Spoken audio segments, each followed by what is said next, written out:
મિત્રો, જ્યારે જ્યારે આ ધરતી ઉપર અધર્મનો અંધકાર ઘેરાયો, જ્યારે જ્યારે પાપ, અત્યાચાર અને અન્યાયે ધર્મને દબાવવાની કોશિશ કરી, ત્યારે ત્યારે ભગવાને અવતાર લઈ અને સત્યની સ્થાપના કરી. સતયુગમાં એમણે નરસિંહ અને વરા અવતાર લીધો. ત્રેતામાં રામ બનીને અધર્મનો નાશ કર્યો. દ્વાપરમાં કૃષ્ણ બની અને મહાભારતનો ધર્મ યુદ્ધ રચાવ્યો. અને હવે કળિયુગના અંતમાં જ્યારે પાપ પોતાની ચરમસીમા ઉપર પહોંચશે, ત્યારે એને લઈને કલ્કી પુરાણ, ભવિષ્ય મલિકા, સુખસાગર અને કાલ જ્ઞાનમમાં પણ લખવામાં આવ્યું છે. અને ત્યાં સુધી કે બાઇબલ અને કુરાણમાં પણ આ મહાયુગ પરિવર્તનની ભવિષ્યવાણી કરવામાં આવી છે. પણ સૌથી મોટો પ્રશ્ન, શું ભગવાન કલ્કીનો અવતાર થઈ ચૂક્યો છે કે પછી આ શુભ ઘડી હજી બાકી છે? મિત્રો, અહીંયા સૌથી પહેલાં આપણે વાત કરીએ સંભલ ગામની, જ્યાં ભગવાન કલ્કીના જન્મની ભવિષ્યવાણી કરવામાં આવી છે. પણ મિત્રો, આખરે સંભલ ક્યાં છે? આ વાતનો આજના આ વિડીયોમાં આપણે ખુલાસો કરશું. અને બીજો પ્રશ્ન કે આ આધુનિક યુગમાં જ્યાં મિસાઇલો, પરમાણુ હથિયાર, ટેન્ક્સ અને તમામ પ્રકારના આધુનિક હથિયાર છે, એવામાં ભગવાન કલ્કી તલવાર સાથે કેવી રીતે યુદ્ધ કરશે? શું એમની શક્તિ ખાલી એક તલવાર સુધી સીમિત હશે કે પછી ભગવાન કલ્કી કંઈક એવું ધારણ કરશે જે દુનિયાએ આજથી પહેલા ક્યારે પણ નથી જોયું? ઘણા ગ્રંથોમાં મિત્રો વર્ણન આવ્યું છે કે દ્વાપર યુગથી જ ભગવાન શ્રી કૃષ્ણનો સુદર્શન ચક્ર કોઈ ગુપ્ત સ્થાન ઉપર સંતાયેલું છે, જેને ભગવાન કલ્કી ધારણ કરી અને પાપીઓનો અંત કરશે. પણ આ સુદર્શન ચક્ર આખરે ક્યાં છે? અને સૌથી મહત્વપૂર્ણ વાત કે ભગવાન કલ્કીનું યુદ્ધ આખરે કોની સાથે થશે? કોણ હશે એ શક્તિ જે અધર્મને આ દુનિયામાં વધારી રહી છે? 7 ચિરંજીવી શું કામ ભગવાન કલ્કીની યુગોથી પ્રતીક્ષા કરી રહ્યા છે?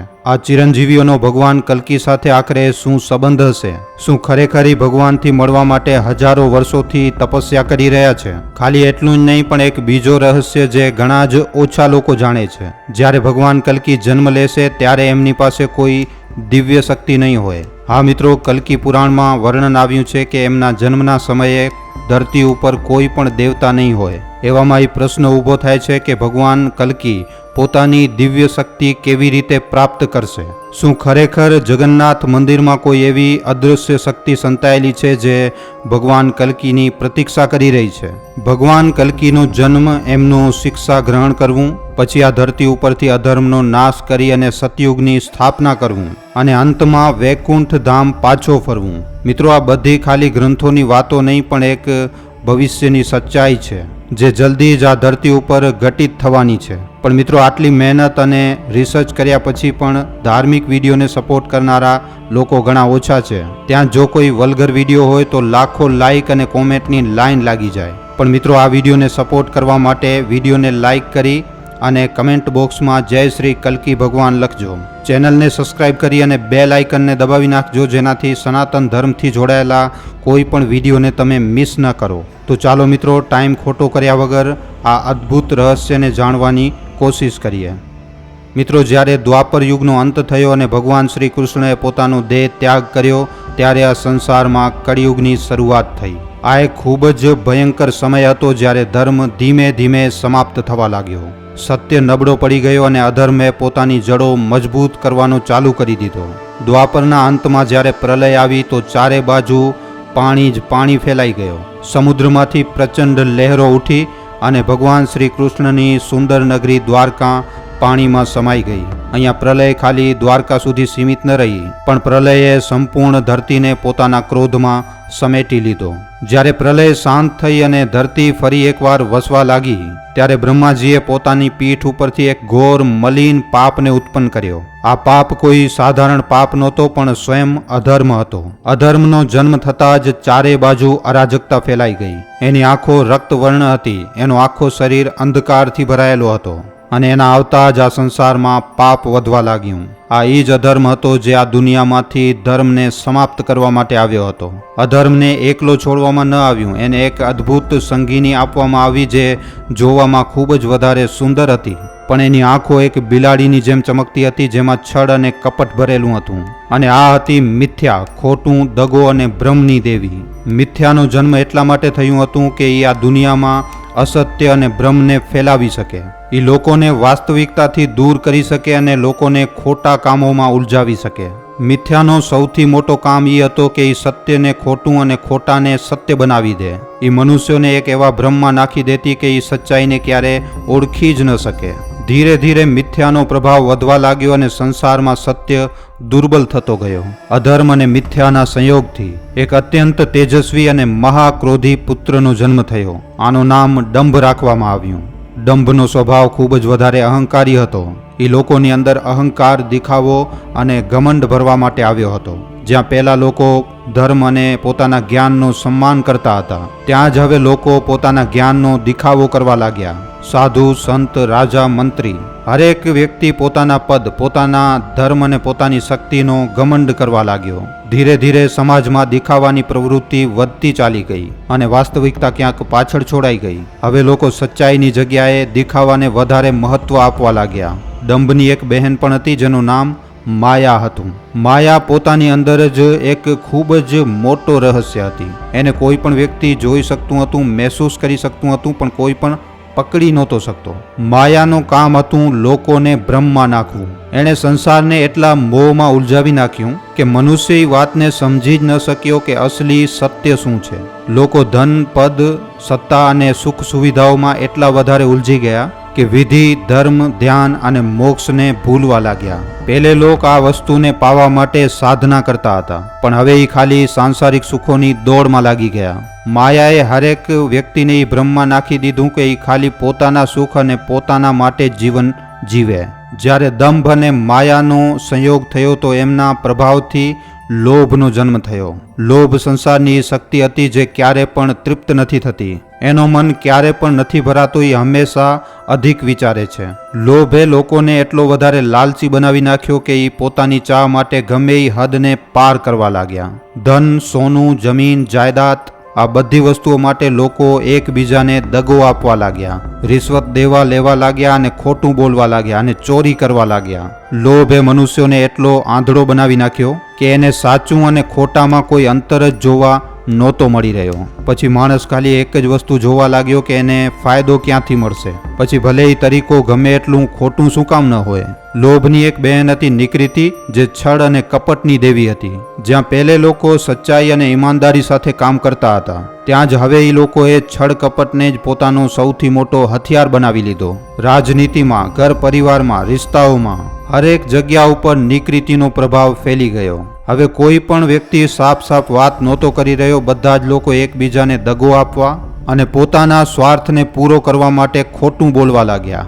નિકૃતિએ સમાજને અંદરથી ખોખલો કરી નાખ્યો અને હવે કોઈ કોઈના ઉપર વિશ્વાસ નહોતો કરી શકતો. જ્યારે લોભ અને નિકૃતિનું મિલન થયો તો એમના આ સંયોગથી ક્રોધનો જન્મ થયો. ક્રોધનો જન્મ થતાં જ આખા સંસારમાં શાંતિ સમાપ્ત થઈ ગઈ. જ્યાં પહેલા લોકો એકદમ સહનશીલ હતા, એ હવે નાની નાની વાતોમાં લડવા લાગ્યા. ક્રોધે મનુષ્યના મનમાંથી ધૈર્ય અને શાંતિને જાટી લીધો.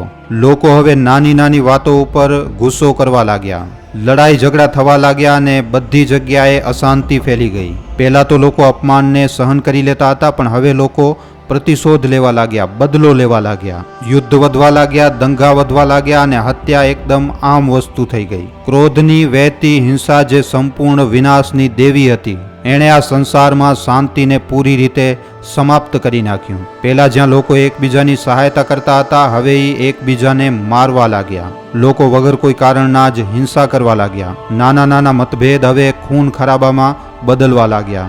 યુદ્ધ અને અપરાધોનો વધવું આ જ હિંસાની દેન હતી. અને મિત્રો, આ બધાની પછી અંતમાં કલીનો જન્મ થયો. કલીનું શરીર એક કાજલથી પણ વધારે કાળો હતો. એની જીભ લાંબી અને લોહીથી ભરાયેલી હતી. એના શરીરમાંથી એટલી વધારે દુર્ગંધ આવતી હતી કે એની પાસે જતા જ લોકો એકદમ અશાંત થઈ જતા હતા. કલી સ્વયંમાં સૌથી વધારે ભયંકર શક્તિ હતી, જે આ સંસારમાં અધર્મને ફેલાવવા માટે જન્મી હતી. એ જ્યાં પણ જતો ત્યાં જ પાપોનો સામ્રાજ્ય સ્થાપિત કરી નાખતો હતો. કલીના રહેવા માટે 5 જગ્યાઓ નક્કી કરવામાં આવી, જેમાં જુગાર, દારૂ, સ્ત્રીનું અનુચિત આકર્ષણ, હિંસા અને સોનાની લાલચ. જ્યાં પણ આ 5 ખરાબ કામો થાય છે ત્યાં જ કલી પોતાનો ડેરો જમાવી લે છે. એનો જન્મ હંમેશા અધર્મના કેન્દ્રમાં થશે, જ્યાં સત્ય અને ન્યાયની કોઈ પણ જગ્યા નહીં હોય. અહીંયા ભયનું સ્થાન હશે, જ્યાં ખોટું બોલવું, છળ કરવું, કપટ કરવું, હિંસા, વ્યભિચાર અને અન્યાય જ્યાં વધવા લાગશે. પરિવાર તૂટવા લાગશે અને સમાજમાં અન્યાય વધી જશે. કલી પુરુષ જન્મ લીધા પછી પોતાની શક્તિથી આખા સંસારમાં અધર્મ અને પાપને ફેલાવશે. એ લોકોના મનની અંદર ખોટા વિચારો નાખશે, એમને લોભ અને અહંકારથી ભરી નાખશે. પછી પોતાના સ્વાર્થ માટે જનતાનું શોષણ કરશે, ભ્રષ્ટાચારને વધારશે અને ન્યાયનો ગળો દબાવી નાખશે. લોકો પોતાના અધિકાર માટે સંઘર્ષ કરશે પણ એમને ક્યાંયથી પણ ન્યાય નહીં મળે. વેપારી લાલચમાં આંધળા બની જશે. એ બેમાનીથી ધન કમાવા લાગશે, મિલાવટ અને ધોકાધડીથી બજારને ભરી નાખશે. ગરીબ અને આમ લોકો ધનના અભાવમાં તરસતા રહેશે, જ્યારે અમીર લોકો વધારે અમીર બનતા જશે. કલી પુરુષ સાધુ સંતોને પણ પાખંડી બનાવી નાખશે. એ ધર્મના નામ ઉપર દગા કરવા લાગશે, લોકોને ભ્રમમાં નાખશે અને એ ખાલી અને ખાલી પોતાની સંપત્તિ વધારવાની ચિંતા કરશે. અસલી ધર્મ લુપ્ત થવા લાગશે અને લોકો સાચા જ્ઞાનથી દૂર થઈ જશે. ઘર ઘરમાં ઝઘડા થશે, માતા પિતાનું સન્માન ઓછું થઈ જશે. પતિ પત્નીના સંબંધ સાચા પ્રેમ અને સ્નેહનું સ્થાન દિખાવા અને કપટ લઈ લેશે. કલી પુરુષના પ્રભાવથી ધરતીનું સંતુલન બગડવા લાગશે. વાતાવરણ પ્રદૂષિત થઈ જશે, જળ દુર્લભ થઈ જશે અને મોસમ અનિશ્ચિત થઈ જશે. ભૂકંપ, પૂર, મહામારી અને અકાળ જેવી મોટી મોટી આપદાઓ આવશે જે લાખો લોકોને પ્રભાવિત કરશે. જ્યારે કલી પુરુષની શક્તિ પોતાની ચરમ સીમા ઉપર પહોંચી જશે ત્યારે સમાજ પૂરી રીતે અરાજકતામાં ડૂબી જશે અને ત્યારે ભગવાન વિષ્ણુ ફરી એકવાર આ ધરતી ઉપર અવતાર લેશે. ત્યારે કલ્કી ભગવાનનો જન્મ સંભલ નામના ગામમાં વિષ્ણુ યજ્ઞ નામના એક બ્રાહ્મણના ઘરમાં થશે. એમની માતા સુમતી દેવી હશે જે અત્યંત પવિત્ર, ધાર્મિક અને સતી સ્ત્રી હશે. જ્યારે ભગવાન કલ્કી એમની કોખની અંદર આવશે ત્યારે સંપૂર્ણ પૃથ્વીની નદીઓનું જળ સ્વતઃ નિર્મલ થઈ જશે. પર્વત અધિક હરિયાળીથી ભરાયેલા જોવા મળશે. સમુદ્ર શાંત થઈ જશે અને ઋષિમુનિ તથા દેવતા હર્ષથી આનંદિત થઈ ઉઠશે. ગંધર્વ આકાશમાં વીણા વગાડશે, અપ્સરાઓ નૃત્ય કરશે અને સ્વર્ગમાંથી પુષ્પ વર્ષા થશે. એવું લાગશે કે સ્વયં પ્રકૃતિ ઓળખી ગઈ હશે કે હવે એનો ઉદ્ધાર કરવા માટે ભગવાન સ્વયં અવતરિત થવાના છે. વૈશાખ માસના શુક્લ પક્ષની એકાદશી તિથિના જ્યારે પ્રભુનો જન્મ થશે ત્યારે ભગવાન 4 ભુજાઓની સાથે પ્રકટ થશે. એના દિવ્ય રૂપને જોઈને માતા પિતા અચંભિત થઈ જશે. એમના દિવ્ય રૂપને જોઈને માતા પિતા અચંભિત થઈ જશે. એમનું શરીર દિવ્ય આભાથી પ્રકાશમાન હશે, નેત્રોમાં તેજ હશે અને ચારે બાજુ એમની અલૌકિક મહિમા ફેલી જશે. પણ ત્યારે જ બ્રહ્માજી વાયુ દેવતાના માધ્યમથી સંદેશ મોકલશે કે પ્રભુ આ દિવ્ય ચતુર્ભુજ રૂપ દેવતાઓ અને ઋષિ મુનિઓ માટે પણ દુર્લભ છે, પણ મનુષ્ય રૂપમાં અવતરણનો ઉદ્દેશ્ય એ જ છે કે એ સામાન્ય માણસોની વચ્ચે રહી અને ધર્મની સ્થાપના કરે. આ સંદેશ મળતા જ ભગવાન પોતાની ચતુર્ભુજ મૂર્તિનો ત્યાગ કરીને સાધારણ માનવ રૂપ ધારણ કરી લેશે. જ્યારે માતા પિતા એમને મનમાં ઉપાડશે, સંપૂર્ણ ગ્રામમાં ઉત્સવનું આયોજન કરવામાં આવશે. હરેક ઘરમાં દાન દક્ષિણા આપવામાં આવશે, ઉત્સવ મનાવવામાં આવશે, બ્રાહ્મણોને બોલાવી અને અનુષ્ઠાન કરાવવામાં આવશે. ભગવાન કલ્કીનો નામકરણ સંસ્કાર કરવા માટે વિષ્ણુ યજ્ઞ વેદોના જ્ઞાની બ્રાહ્મણોને આમંત્રિત કરશે. તે સમયે ઋષિ મુનિઓના મહાન તપસ્વી પરશુરામ, કૃપાચાર્ય, વેદવ્યાસ અને ગુરુ દ્રોણાચાર્યના પુત્ર અશ્વત્થામા સ્વયં એમના દર્શન કરવા માટે આવશે. આ બધા મહાપુરુષ જે ઘણા યુગોથી તપસ્યા કરી રહ્યા છે એ ઓળખી જશે કે હવે અધર્મનો અંત નજીક છે. જ્યારે એ ભગવાન કલ્કીના બાલ્ય રૂપના દર્શન કરશે ત્યારે એ નતમસ્તક થઈ જશે. બધા ઋષિમુનિ મનમાં જ મનમાં સમજી જશે કે હવે કળિયુગનો અંત થવાનો છે. નામકરણ સંસ્કારના દરમિયાન જ્યારે બ્રાહ્મણગણ સંસ્કાર સંપન્ન કરશે ત્યારે બ્રાહ્મણગણ એમને કલ્કી નામ આપશે, જેનો અર્થ હશે એ જે કળિયુગના અંધકારને નષ્ટ કરશે. જેવી રીતે ત્રેતા યુગમાં ભગવાન રામ 4 ભાઈ હતા, એવી જ રીતે કળિયુગમાં પણ ભગવાન કલ્કી 4 ભાઈઓની સાથે હશે. એમના મોટા ભાઈ કેશવ, રાજ્ય અને સુમંદ્રક હશે. ભગવાન કલ્કી સ્વયં બધાથી નાના હશે, પણ એમના જન્મથી પહેલા જ આ ધરતી ઉપર એમના 3 અવતાર જન્મ લઈ ચૂક્યા હશે, જેમના નામ ભાર્ગે, ગર્ગે અને વિશાળ હશે. આ ત્રણેય એમના કાર્યમાં સહાયતા કરશે અને ધર્મની પુનઃસ્થાપનામાં પોતાનું યોગદાન આપશે. જેમ જેમ ભગવાન કલ્કી મોટા થશે, એમના પિતા વિષ્ણુ યજ્ઞજી એમને વેદોનું જ્ઞાન આપવાનું કામ કરશે. પણ એ જાણી જશે કે હવે આ ધરતી ઉપર કોઈ પણ વેદોનો પૂર્ણ જ્ઞાની યોગી નથી રહ્યો. ચારે બાજુ અજ્ઞાનનો અંધકાર છવાયેલો છે. જે બ્રાહ્મણ ક્યારેક ધર્મની રક્ષા માટે ઓળખવામાં આવતા હતા એ પણ હવે અધર્મ અને નીચ કાર્યોમાં લિપ્ત થઈ ગયા હશે. સંસારની દશા અત્યંત ભયંકર હશે. બધી બાજુ અધર્મ, અન્યાય અને અત્યાચાર ફેલેલો હશે. વેદી હવનની પરંપરા પૂરી રીતે સમાપ્ત થઈ ગઈ હશે અને જે અમુક થોડાક ધર્મના રક્ષક વધ્યા હશે એ જંગલોમાં જઈ અને કઠણાઈઓનું જીવન જીવી રહ્યા હશે. વિષ્ણુ યજ્ઞજી પોતાના પુત્ર કલ્કીને કહેશે કે કળિયુગનો રાક્ષસ કલી અત્યંત ભયંકર અને મજબૂત થઈ ચૂક્યો છે. એણે ચારે બાજુ હાહાકાર મચાવી રાખ્યો છે. બધી જગ્યા ઉપર એના અનુચર અધર્મને ફેલાવી રહ્યા છે અને ધર્મથી જોડાયેલા લોકો કાં તો મરી ચૂક્યા છે અને કાં તો જંગલોમાં સંતાઈને બેઠા છે. સંસારનો સંતુલન પૂરી રીતે બગડી ચૂક્યો છે અને હવે ખાલી ભગવાન કલ્કી જ આ સ્થિતિનો સુધાર કરી શકે છે. જ્યારે ભગવાન આ સાંભળશે ત્યારે એ નિશ્ચિત કરશે કે એ સ્વયં આ અધર્મનો નાશ કરશે. ભગવાન એવી પ્રતિજ્ઞા લેશે કે એ આ સંસારમાંથી કલી અને એના અનુચરોનો ખાત્મો કરશે, એનો સમૂલ્ય નાશ કરી અને ધર્મની પુનઃ સ્થાપના કરશે. એમનો ઉપનય સંસ્કાર સમાપ્ત થશે જે વિધિવત રીતે એમને બ્રાહ્મણના રૂપમાં સ્થાપિત કરશે. પણ મિત્રો, આ ખાલી એક સંસ્કાર નહીં હોય, આ એક સંકલ્પ હશે અધર્મના વિરોધમાં યુદ્ધ કરી અને આ ધરતી ઉપર પુનઃ ધર્મની સ્થાપના કરવી. બ્રાહ્મણોની વાણીથી એમના સંસ્કાર પૂરા થશે અને ત્યારે જ પોતાના વાસ્તવિક કાર્ય માટે સ્વયંને તૈયાર કરવાનું ચાલુ કરશે. પણ મિત્રો, એનાથી પહેલા હું તમને તમારા પહેલા પ્રશ્નનો ઉત્તર આપી દઉં છું કે આ સંભલ ગામ આખરે ક્યાં હશે? સંભલ ગામ ઉત્તર પ્રદેશમાં પણ છે, રાજસ્થાનમાં પણ છે અને ઓડિશામાં પણ સંભલ ગામ છે. પણ આ બધા સંભલ ગામોમાંથી કોઈ પણ ગામમાં ભગવાન કલ્કીનું આગમન જણાવવામાં નથી આવ્યું. મિત્રો, આ સાચું છે કે ખોટું છે એ વસ્તુ તો હું નથી જાણતો, પણ લગભગ ભગવાન કલ્કીનો જન્મ સંભાલા નામક એક ગુપ્ત સ્થાન ઉપર થઈ શકે છે. સંભાલા અથવા સાંગ્રીલા એક એવો રહસ્યમય સ્થાન છે જેનો ઉલ્લેખ હિન્દુ અને બૌદ્ધ ગ્રંથોમાં મળે છે. આ એક દિવ્ય ભૂમિ માનવામાં આવે છે જ્યાંથી ભગવાન કલ્કી પ્રકટ થશે અને અધર્મનો અંત કરશે. આ સ્થાન યોગી, ઋષિ, મુનિ અને એક પુણ્ય આત્મા જ જોઈ શકે છે. એવું કહેવામાં આવે છે કે આ સ્થાન ક્યાંક હિમાલયની ઘેરી ઘાટીઓની અંદર સંતાયેલું છે, જ્યાં પ્રકૃતિ પૂરી રીતે શાંત, નિર્મલ અને આધ્યાત્મિક ઉર્જાથી ભરાયેલી છે. સંભાલાના લોકોને સ્વર્ણ ચેતનાવાળા લોકો કહેવામાં આવે છે, જેમને સંસારના ગુપ્ત રહસ્યોની પૂરેપૂરી જાણકારી હોય છે. કહેવામાં આવે છે કે જ્યારે સંસારમાં પાપ અને અધર્મ પોતાની ચરમ સીમા ઉપર પહોંચી જશે ત્યારે આ જ પવિત્ર સ્થાન દુનિયાને એક નવો માર્ગ દેખાડશે અને ભગવાન કલ્કી અહીંયાથી જ પ્રકટ થઈ અને આ સંસારને ખરાબીઓમાંથી મુક્ત કરશે. આ સ્થાનનો ઉલ્લેખ હિન્દુ ધર્મમાં પણ મળે છે અને બૌદ્ધ ધર્મમાં પણ મળે છે. બૌદ્ધ ધર્મમાં આને મિત્રો સાંગ્રીલા કહેવામાં આવ્યું છે. ત્યાં આને એક અદ્ભુત નગરી માનવામાં આવ્યું છે જ્યાં કોઈ દુઃખ, કષ્ટ કે ખરાબી નથી પહોંચી શકતી. આ સ્થાન ના તો ખાલી ભૌતિક દુનિયામાં ક્યાંક સંતાયેલું છે, પણ આ એક આધ્યાત્મિક સ્થિતિ પણ છે.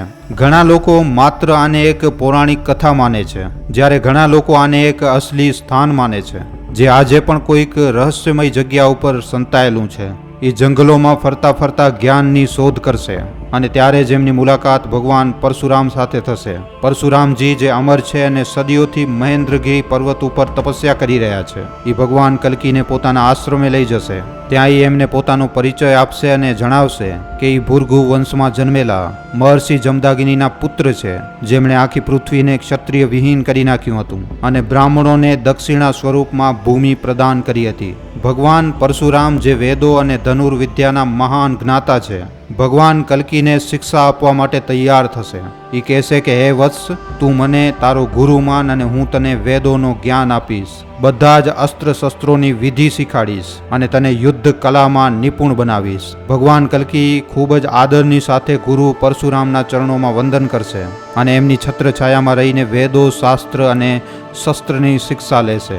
સમય વીતી જશે અને ભગવાન કલ્કી બધી જ 64 કલાઓ અને બધી જ અસ્ત્ર શસ્ત્રની વિધિમાં પૂર્ણ રૂપથી પારંગત થઈ જશે. એ બધી પ્રકારની લડાઈ લડવાના યોગ્ય બની જશે. પછી ભલે તલવાર ચલાવવું હોય, ધનુષ બાણ ચલાવવું હોય કે પછી અન્ય દિવ્ય અસ્ત્રોનો પ્રયોગ હોય. ભગવાન કલ્કી કહેશે, ગુરુદેવ, હવે મારી શિક્ષા પૂર્ણ થઈ. હવે તમને હું ગુરુ દક્ષિણામાં શું અર્પિત કરું? ભગવાન પરશુરામ હસીને કહેશે, હે કલ્કી, તું પોતે ભગવાન વિષ્ણુનો અવતાર છે. હવે તમે મહાબલી કલીનો અંત કરી અને આ ધરા ઉપર પૂર્ણ ધર્મની સ્થાપના કરો. સંસારમાં ફરી એકવાર સત્ય, તપ, યજ્ઞ અને ધર્મની સ્થાપના કરો, અને આ જ મારી ગુરુ દક્ષિણા હશે. ભગવાન કલ્કી માથું નમાવી અને ગુરુને પ્રણામ કરશે અને આ વચનને સ્વીકાર કરશે. અને આના પછી ભગવાન પોતાના આગળના ઉદ્દેશ્ય બાજુ આગળ વધશે. ભગવાન શિવ પ્રેમપૂર્વક ભગવાન કલ્કીને જોશે અને કહેશે કે વત્સ, હું તારી તપસ્યાથી પ્રસન્ન છું.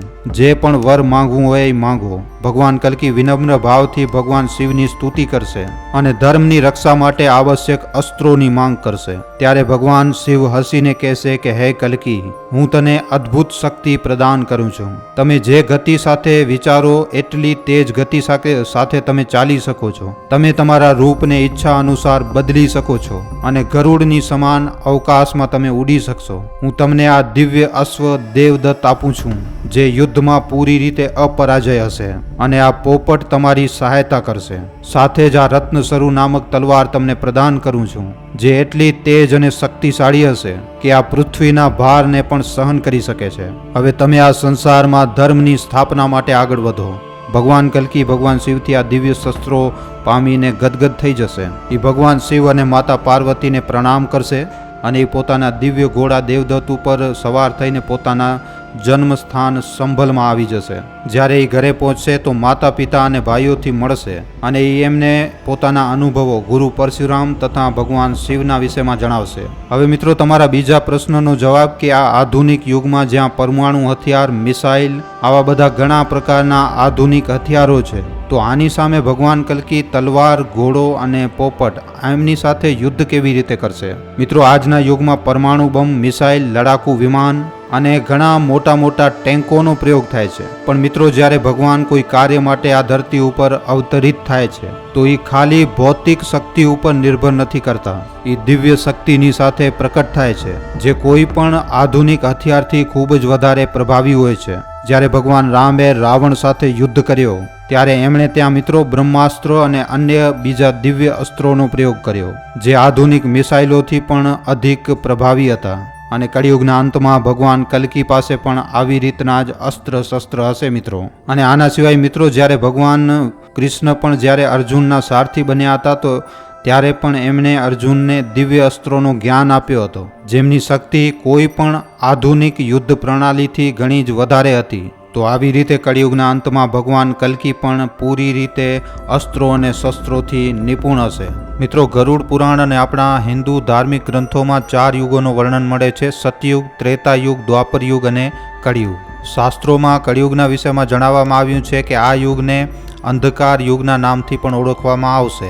અને આ અંધકાર યુગમાં માણસ, પ્રકૃતિ અને વાયુમાં એવા ભયંકર બદલાવ થશે, જે આ 4 યુગોમાં સૌથી વધારે ખતરનાક અને ભયંકર હશે. આ યુગના અંતમાં મહાપ્રલયનું વર્ણન મળે છે, જેના અનુસાર વિશાળ સમુદ્રની લહેરો આખી ધરતીને પોતાની ચપેટમાં લઈ લેશે. ચારે બાજુ જ્વાળામુખી ફાટવા લાગશે અને ધરતી કાંપી ઉઠશે. તમામ ઝાડવા અને મોટી મોટી બિલ્ડિંગો તૂટીને નીચે ધરાશાયી થઈ જશે. આ ભયંકર દ્રશ્યને જોઈને મિત્રો, ધરતીના હરેક પ્રાણીની રૂહ કાંપી ઉઠશે. પુરાણોના અનુસાર ત્રેતાયુગ ખતમ થયા પછી જ્યારે કળિયુગની શરૂઆત થઈ અને જ્યારે મનુષ્ય અને પ્રકૃતિમાં બદલાવ આવવા લાગ્યા, ત્યારે એ ભવિષ્યવાણી કરવામાં આવી હતી કે કળિયુગનો છેલ્લો દિવસ, મતલબ કે કળિયુગનો અંતિમ દિવસ કેવો હશે.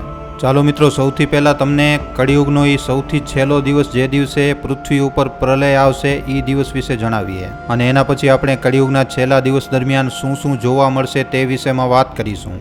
કળિયુગના અંતિમ દિવસમાં પૃથ્વીનું જલમગ્ન થવું એ ખૂબ જ ભયંકર દૃશ્ય હશે. જ્યારે આ સમય આવશે ત્યારે ચારે બાજુ પ્રકૃતિ એકદમ કહેર બનીને તૂટશે. માણસો અને પ્રકૃતિનો અસહનીય રૂપ જોવા મળશે. પૃથ્વી ઉપર ભયંકર પૂર, ભૂકંપ અને જ્વાળામુખી ફાટવા જેવી ઘણી બધી વિનાશકારી ઘટનાઓ એક પછી એક ઘટવા લાગશે. કળિયુગનો છેલ્લો દિવસ પણ એક સામાન્ય દિવસની જેમ જ ચાલુ થશે, પણ અચાનક જ અવકાશમાં કાળા દિબાંગ વાદળાઓ ઘેરાઈ જશે. અચાનક બધી જગ્યાએ ખૂબ જ ભયંકર વરસાદ ચાલુ થઈ જશે. લગાતાર પડી રહેલી વરસાદના લીધે જોતા બધી નદીઓ એકદમ ઉફાન ઉપર આવી જશે. સમુદ્ર અને નદીઓનો જળસ્તર અચાનક જ વધવા લાગશે. સૌથી પહેલા તેજ વરસાદ અને ગ્લેશિયરના ઓગળવાના લીધે મોટી મોટી નદીઓમાં ભયંકર પૂર આવશે અને નદીઓ અને સમુદ્રનો પાણી ગામો અને શહેરો બાજુ ખૂબ જ ઝડપથી વહેવા લાગશે. જોતા જોતા તમામ શહેરો અને ગામો પાણીમાં જલમગ્ન થઈ જશે. લોકો પોતાના ઘર મકાનોને છોડીને ઊંચી જગ્યા ઉપર ભાગવાનો પ્રયાસ કરશે, પણ આ દરમિયાન વધારે પૂરતી જગ્યાઓ ઉપર એકદમ પાણી જ પાણી જોવા મળશે. આના સિવાય ભૂકંપની તીવ્ર તરંગો પૃથ્વીને એકદમ દગાડી નાખશે. મોટા મોટા શહેરોની મોટી મોટી બિલ્ડિંગો જમીન ઉપર ધારાશાયી થઈ જશે અને રસ્તાઓ ઉપર દરારો પડી જશે, તિરાડો પડી જશે. જ્વાળામુખીથી નીકળતો લાવા અને એની જે રાખ હશે એ અવકાશને એકદમ ઢાંકી નાખશે અને આના કારણે ચારે બાજુ આખી દુનિયામાં ચારે બાજુ અંધકાર છવાઈ જશે. પૃથ્વીની સપાટી ઉપર ગરમ લાવા વહેવા લાગશે અને જે જલમગ્ન થયેલા જે સ્થાન હશે તેને વધારે વિનાશકારી બનાવી નાખશે. આ સમય દરમિયાન જીવનનો સંઘર્ષ ખૂબ જ દુઃખદ અને ત્રાસદીપૂર્ણ હશે. લોકો પોતાનું જીવન બચાવવા માટે ખૂબ જ સંઘર્ષ કરશે, પણ ચારે બાજુ ગરમ લાવા અને પાણીની ચાદર વેંખાયેલી પડી હશે અને આના લીધે માણસનો જીવ બચવું ખૂબ જ વધારે મુશ્કેલ હશે.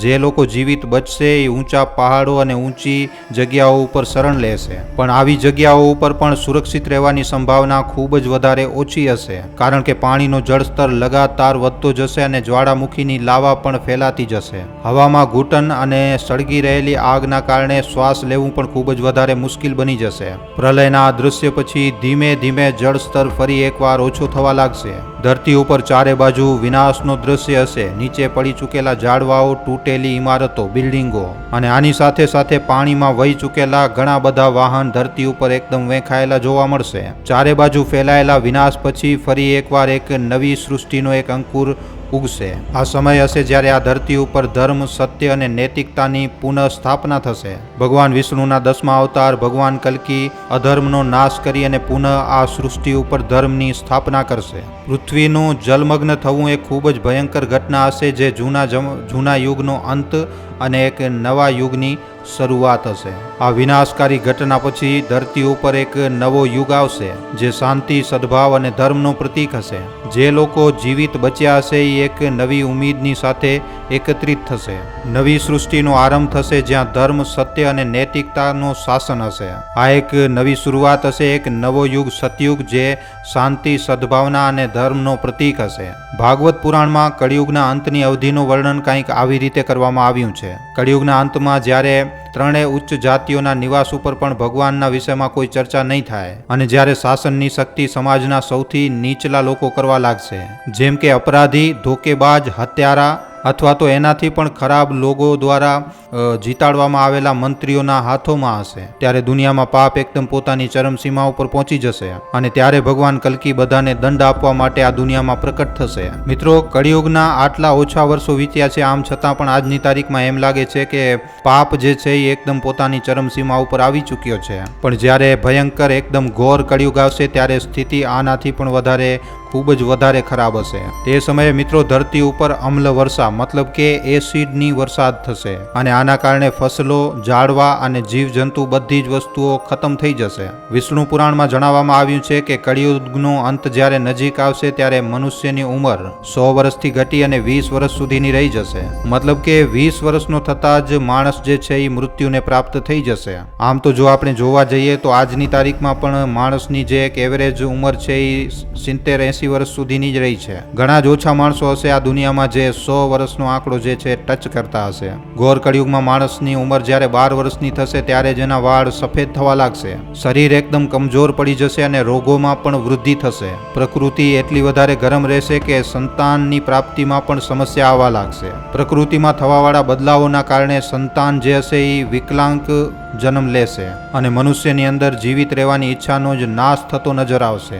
ભાગવત પુરાણના અનુસાર આ સમય દરમિયાન શાસ્ત્રો અને વેદોનો પાલન કોઈ પણ નહીં કરે. લોકોની અંદર દયા અને કરુણા જેવી કોઈ પણ પ્રકારની કોઈ ભાવના નહીં વધે અને આના ચાલતા પૂજા પાઠ, વ્રત, ઉપવાસ જેવી ધાર્મિક પ્રથાઓને કોઈ પણ વ્યક્તિ નહીં માને. ભવિષ્ય પુરાણના અનુસાર ઘોર કળિયુગમાં વિવાહને એક સમજોતાની રીતે જોવામાં આવશે. આ સમય દરમિયાન પુરુષની સાથે જ લગ્ન કરવા લાગશે. આમ તો જોવા જઈએ તો આજની તારીખમાં પણ આવી ઘટનાઓ તો બને જ છે. કેટલા એવા કેસ સામે આવી રહ્યા છે જ્યાં પુરુષ સાથે અને મહિલા સાથે લગ્ન કરી રહી છે, પણ જ્યારે ઘોર કળિયુગ આવી જશે ત્યારે ભાઈ બહેનના પણ લગ્ન થવા લાગશે. જ્યારે કળિયુગના 5000 વર્ષ પૂરા થઈ જશે ત્યારે ગંગા નદી સૂકી જશે અને પાછી ફરી એકવાર વૈકુંઠ ધામ ચાલી જશે. કળિયુગના 10,000 વર્ષ પૂરા થયા પછી બધા જ દેવી દેવતા પૃથ્વીને છોડીને પોતાના ધામ ચાલ્યા જશે અને આના ચાલતા પછી લોકો પૂજા પાઠ, વ્રત, ઉપવાસ જેવા બધા જ ધાર્મિક કામો કરવાનો એકદમ બંધ કરી નાખશે. જમીનમાંથી અનાજ ઉત્પન્ન થવાનું બંધ થઈ જશે અને આવા સમય દરમિયાન ખાવા પીવા માટે લોકો પોતપોતાની અંદર જ અંદર લડવા લાગશે. કળિયુગના અંતિમ સમય દરમિયાન લગાતાર ખૂબ જ ભયંકર વરસાદ પડશે અને આના ચાલતા ચારે બાજુ પાણી જ પાણી જોવા મળશે.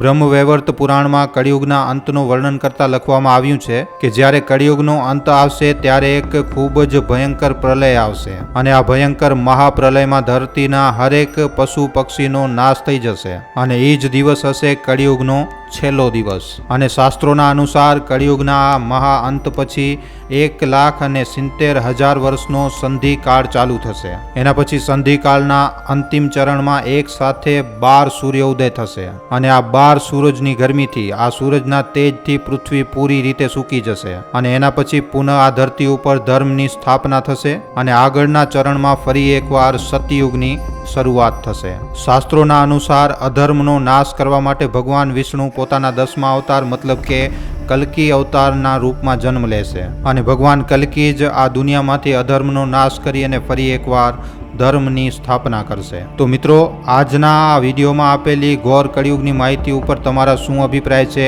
અમને નીચે કોમેન્ટ સેક્શનમાં લખીને જણાવવા ખાસ વિનંતી.